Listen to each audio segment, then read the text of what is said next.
Okay, round two. Name something that's not boring. A laundry? Ooh, a book club. Computer solitaire, huh? Ah, oh, sorry, we were looking for Chumba Casino. That's right, ChumbaCasino.com has over 100 casino-style games. Join today and play for free for your chance to redeem some serious prizes. ChumbaCasino.com. No purchase necessary. Void where prohibited by law. 18 plus. Terms and conditions apply. See website for details. It is Ryan here, and I have a question for you. What do you do when you win? Like, are you a fist pumper, a woohooer, a hand clapper, a high fiver? I kind of like the high five, but if you want to hone in on those winning moves, check out Chumba Casino. At ChumbaCasino.com, choose from hundreds of social casino-style games for your chance to redeem serious cash prizes. There are new game releases weekly, plus free daily bonuses, so don't wait. Start having the most fun ever at ChumbaCasino.com. No purchase necessary. VGW. Void where prohibited by law. See terms and conditions. 18 plus. EastVet Archives has adult language and violence and is not suitable for children. Listener discretion is advised.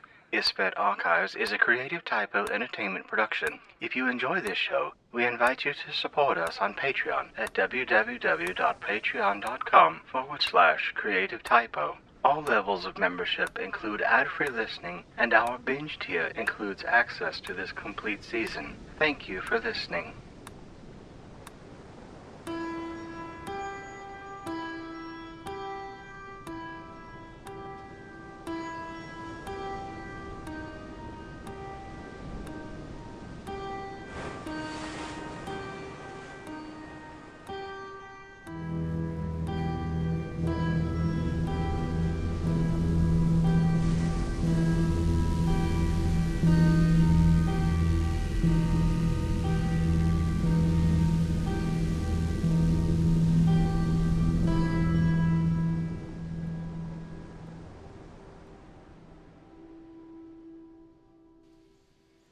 Chapter 3. The Assassin. Observation 5 from the EastVet Archives. An anomaly will see blue lines connecting human entities to their own chest. These lines are a visual representation of EastVet. Many anomalies report seeing these lines falling from their chest and pooling on the ground. EastVet is that chaos that disrupts the proper flow of nature. It is assumed that anomalies can see one another's EastVet, though no one else can. Emily smiled as the small blue Toyota Corolla rolled to a stop next to her. She had known Amber Lang longer than any of her other friends and could always count on her to show up when needed. Hey, Em. Hey, Amber. Thanks for picking me up.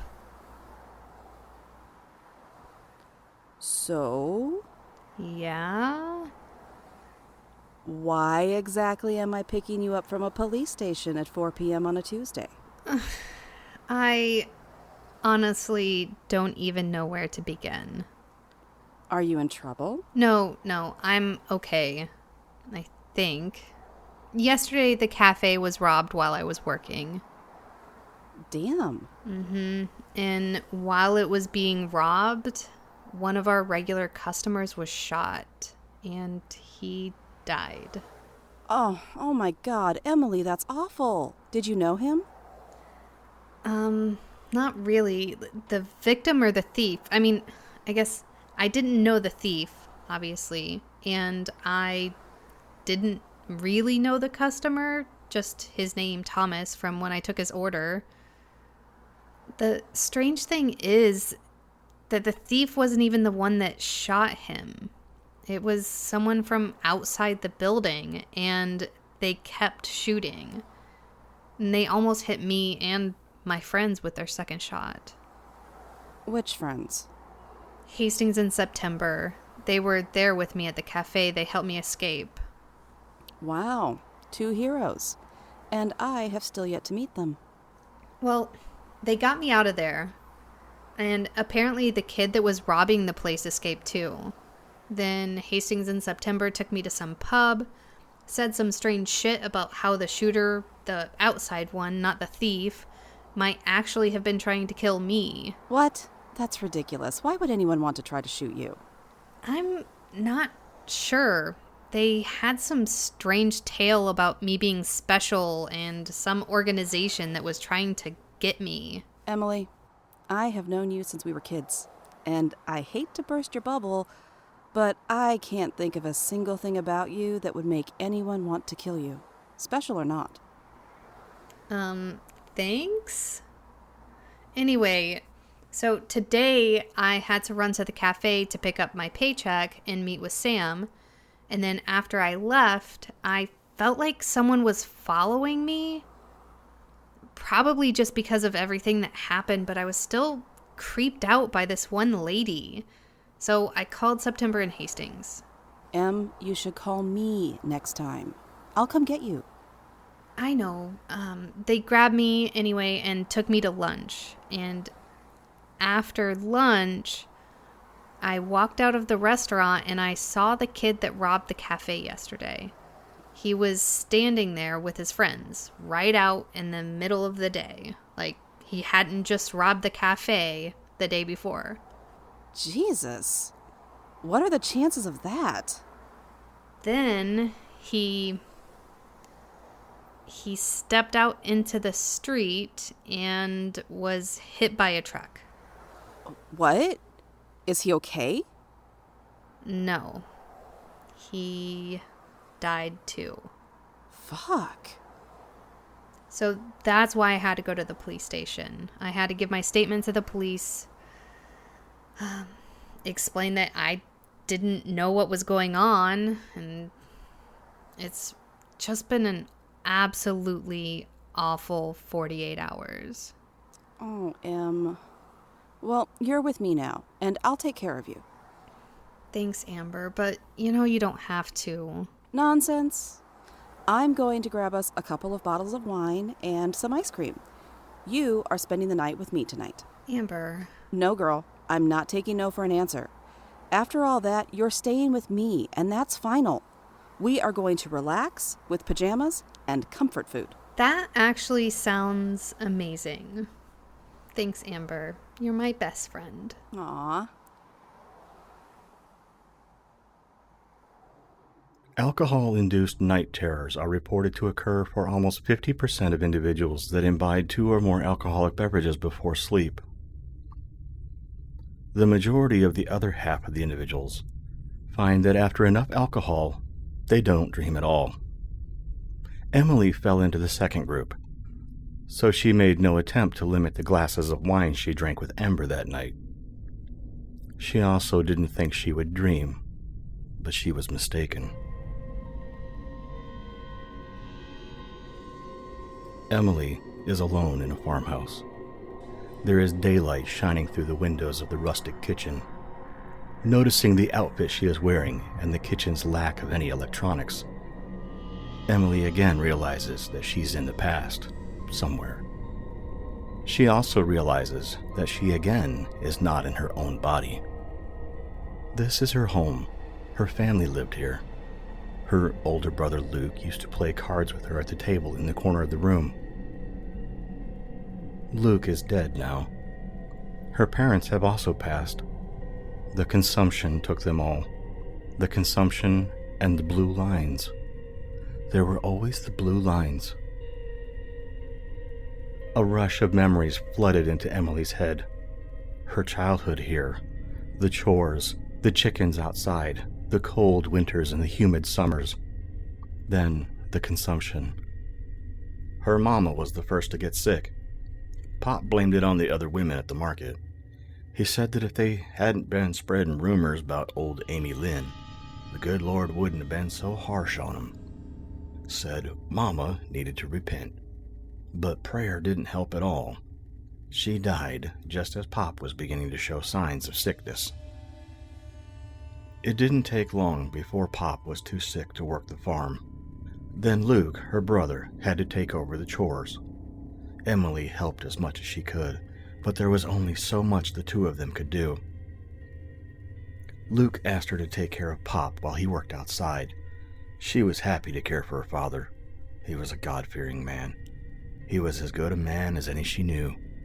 She helped him eat, pray, and with as much decorum as possible, urinate when the need arose. In her mind's eye, she could still see the blue lines that traced from her pop's body back to her chest, then spilled to the floor where they would pool and eventually dissipate. Always the blue lines. She could remember the lines intertwining and spinning into her ribs as clearly as she could remember her pop's cough. Both were equally reassuring and terrifying. She had no idea what caused either the sickness nor the lines, but she did know that if the blue lines were there and Pop was coughing, he was at least still alive. Pop only survived a couple months before the blue lines went away. Then it was just her and Luke. It was only a week later that Luke had complained about a headache. He was flush and sweating. He swore to her up and down that everything was fine, and it was just the humidity. But she knew it wasn't true. The blue lines had already started spinning from him and into her. The memories disappear as a creak comes from the other room. Emily realizes that, similar to the other dream, she cannot move her body. How can she remember the other dream while she is currently in a dream? And why can't she move? Another creak. A footstep. For the first time, Emily realizes that she hasn't moved from this crouched position since the dream began. She is hiding from something, or someone. Whispers come from the other room. It sounds like two people, a man and a woman, are talking to each other, but she can't make out what they're saying. Emily's body tucks away just a little bit further under the counter. Who are these people, and what do they want? Maybe they're bandits or thieves. The first person cautiously rounds the corner. It's a short, bald man. He's wearing a strange outfit with a cattleman's hat. Almost as an instinct, Emily's host forces her will to reach out and make the man go away. She doesn't know how the blue lines work, but maybe she can make herself invisible to the man. If he could just not see her, everything will be all right. A thin line forms in the air between her and the man, but the light is not blue, it's green. It cuts cleanly and quickly through the air in both directions. One end of the line moves toward the man and the other toward Emily's chest. Emily gasps as the line connects the two of them. The green line becomes rigid, and she cannot manipulate it like she did the blue. He sees her. Panic sets in. The man puts on a sympathetic face and says in a strange accent, My sincerest apologies, Fraulein, but I am afraid that your powers will not work on me. Why? Why won't her powers work on him? A second person rounds the wall. A woman. She's taller than the man, wearing breeches and carrying a gun. It looks like a long hunting rifle. Frozen in fear, Emily's host makes no attempt to move as the woman takes 2 confident steps, lifts the hunting rifle, pulls the hammer back, and squeezes the trigger. Emily wakes.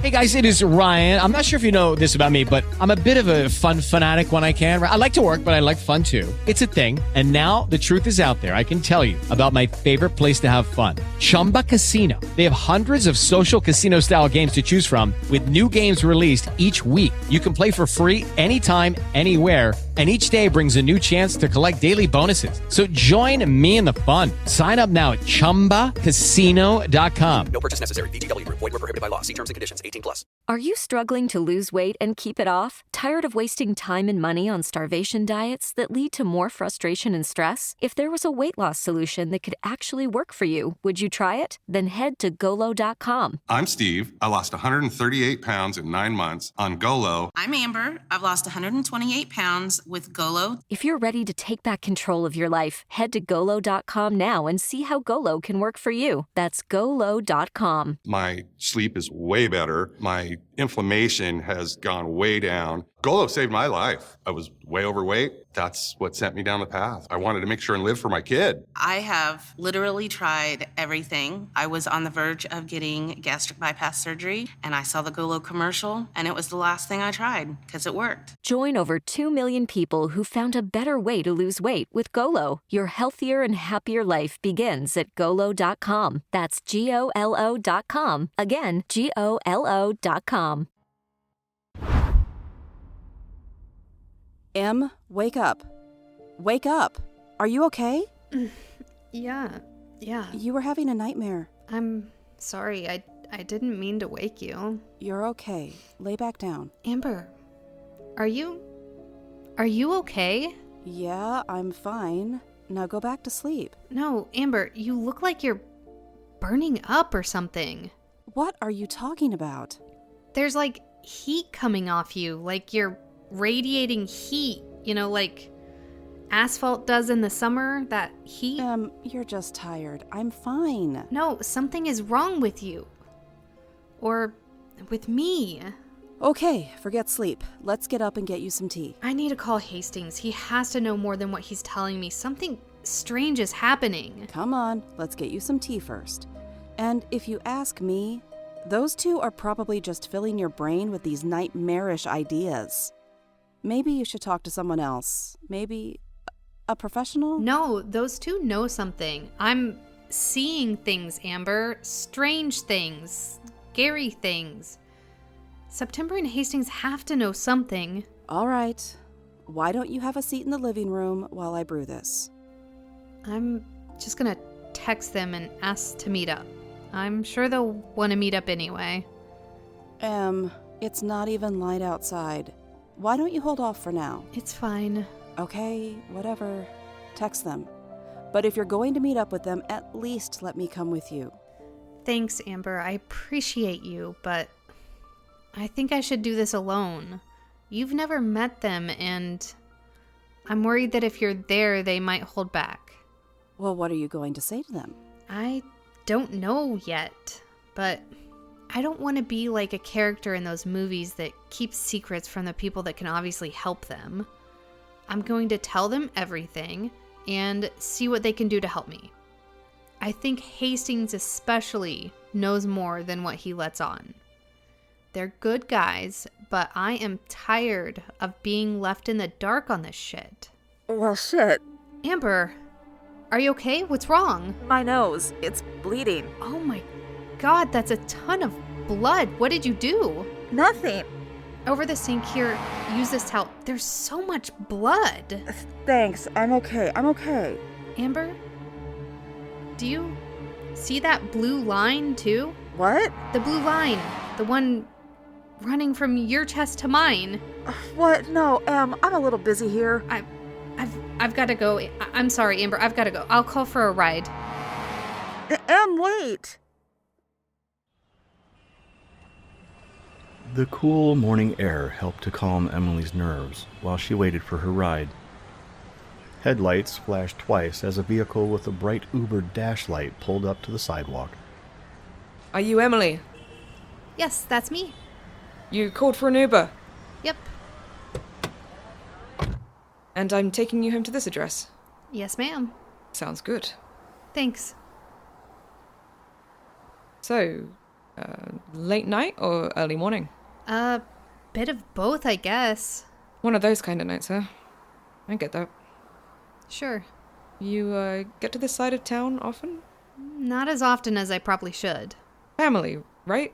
Childhood friend. Ah, that's nice. I don't see any of my childhood friends anymore. Barely have time to think about them. If you ask me, they're probably better for it. I really hate to be rude, but do you mind if I just close my eyes for a bit? I've had a rough couple days. I don't mind at all, Emily. You should get some rest, while you still can. What? You know, before things really start to get out of control. What are you talking about? Come on, Emily. You know exactly what I'm talking about. Stop the car. Emily, there's no need to panic. I'm not here to hurt you or scare you. I'm here to help. Who are you? My name is Harp, and I promise I'm a friend. You were the woman following me on the street. Yeah, that was me. I was watching out for you. I've been trying to keep you safe from the exact same people you called to come get you. September? Yeah, September and Hastings are not your friends. You don't know what you're talking about. I know far more than you. Do you even know what you are? Have your friends told you yet? Let me out before I call the police. Emily, please. I'll do it, I swear. Emily, just listen for 1 minute, and I promise I'll stop the car and let you out. Okay. 1 minute. That is all you get. Okay. September and Hastings are not your friends. That's why they're keeping you in the dark about things. To be quite honest, I'm a little surprised that they haven't killed you yet. Why would they want to kill me? They're my friends. You're the one who was following me and being secretive. Hastings and September have told me everything. I thought they were crazy at first. They told you everything? Yes. They told you that you're dangerous? Yes. And about Isfet, the chaos? Yes. And did they tell you about the Harbingers? Yeah. No. No, they didn't. What are Harbingers? Harbingers are most likely why they haven't killed you yet. They're probably trying to find yours. I don't know what that means. Start making sense or I'm calling the police. Alright, just listen, okay? Each anomaly, that's you, has anywhere between 1 to 4 Harbingers that they attract. There is always at least 1, but never more than 4. They are drawn to the Isfet, the chaos magic that you hold. They aren't impacted like other humans. You can't hurt them with your magic, but they also would never hurt you. I don't have any Harbingers. Maybe not yet, but you will. And maybe that's why Hastings and September are waiting to make their move. To be quite honest, I didn't think the guides and chroniclers knew about Harbingers. But that's the only conclusion I can come up with as to why they haven't killed you already. Why, though? That's all I'm going to tell you for now. Why don't you ask your friends about it? Specifically ask Hastings. Chroniclers cannot lie. And if I'm right, then maybe you should rethink your choice in friends. What? So, I'm just supposed to trust you now? Even if you are right, what makes you any better? So far you've proven nothing except that you're a stalker. Here, take my card. If I'm right, and I know I will be, call me and I'll be happy to answer any of your questions. Fine. Now, let me out. Of course. Here we are. Your apartment complex. Great. Look, I don't know who you are, and I don't give a shit if you're right about Hastings in September.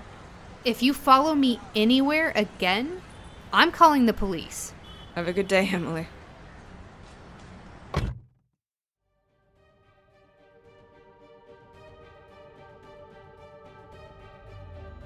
Emily Swanson is voiced by Tisha Zang.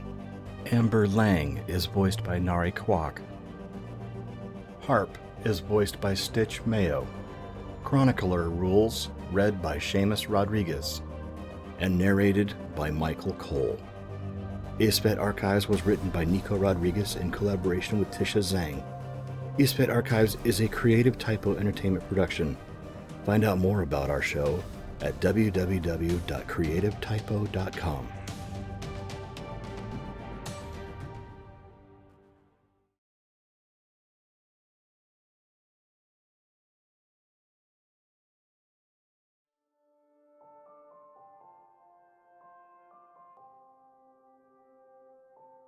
Hey everybody, Adam Culbertson here. One of the owners here at Creative Typo Entertainment and the voice of Hastings in Isfet Archives. I would like to take this time to thank you so much for listening. We have been enjoying the feedback and the reactions to this show. We're so glad that you're enjoying it.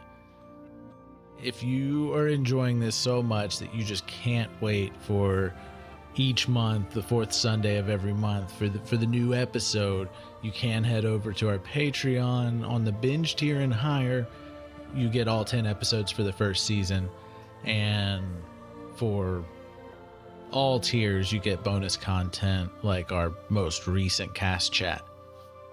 Want to give a big shout out to our executive producer Nick Mead on our producer tier on Patreon.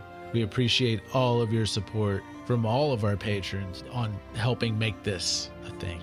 And, of course, you can always support us for free by listening and leaving us reviews and rating us on the different podcatchers. Podchaser, if you don't have Apple Podcasts, that's a great place to leave a review. We really enjoy the reviews, and we definitely highlight them on our social media. Also, if you want to talk about the show with the community, join our community on Discord. It's discord.gg/creativetypo. We made it really easy for you. Or all of our links for everything Creative Typo and ISFED Archives is below in the description of this episode. So make sure you go and check it out. Everybody here is working really hard to get you quality content, and we hope you stick around for more here and everything else we're doing. So have a great day, and hope you join us next time here on ISFED Archives.